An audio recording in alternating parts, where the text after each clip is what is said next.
อันนี้เนาะแม่แก้วจะมาแนะนำเนาะมาแนะนำลูกค้าเนาะเวลาลูกค้าจะซื้อแพรเนาะทุกคนเนาะอันนี้คือในการที่สร้างเป็นคนที่ว่าตัดอันเสื้อตัดเสื้อแวดเนาะอันนี้จะเป็นเสื้อแวดของลูกค้าเนาะเราจะได้สร้างแพนเทิร์นแบบนี้เนาะอันนี้ก็คือเทคนิคของแม่แก้วเองเนาะทุกคนเนาะฝากถึงลูกค้าเนาะที่ว่าบางลูกค้าก็ไปซื้อแพรนะเนาะซื้อแพรหน้าแคบเนาะแพรหน้าแคบเนาะแล้วมาตัดห้างลูกค้าเลยห้างใหญ่เนาะสเปคใหญ่แล้วซื้อแพรหน้าแคบเนาะมันก็จะตัดแบบยากเนาะจะเฮ็ดให้สร้างยากฉะนั้นแม่แก้วจะแนะนำเลยเนาะให้สร้างซื้อแพรต้องเลือกเบิ้งที่ว่าเม็ดกว้างเม็ด50เนาะทางการง่ายสำหรับลูกค้าเนาะและก็สร้างเนาะเป็นง่ายให้สร้างเนาะว่าเป็นการง่ายให้ลูกค้ากับบ่ถึกเนาะพี่น้องเนาะต้องว่าเป็นการง่าย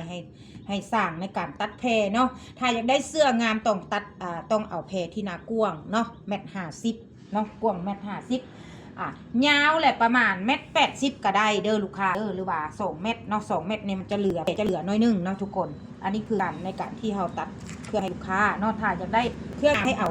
แพรที่ว่า1.50 กว้างเนาะคันท่าว่าหน้าแคบเนาะหน้ามันนิ้วหน้าเม็ดเนาะสมมติกว้าง1 เมตรต้องเอาเพื่อระยะ4 เมตรเนาะลูกค้าห้างใหญ่เด้อห้างใหญ่เนาะลูกค้าตุ้ยนะเอาระยะ4 เมตรยาว4 เมตรเนาะ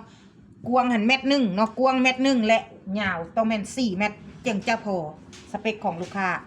เนาะฝากไว้เพียงซัมนีเด้อลูกค้าเด้อเนาะทุกคนที่มาใช้บริการอยู่ห้านใดก็แล้วแต่เนาะต้องเพื่ออยากให้ตัวเองตัดเสื้อใหญ่งามเนาะอยากให้แบบเสื้อที่ว่างามเพื่อผ่านนิดนึงเนาะต้องบึงเพในการที่พาไปซื้อเนาะ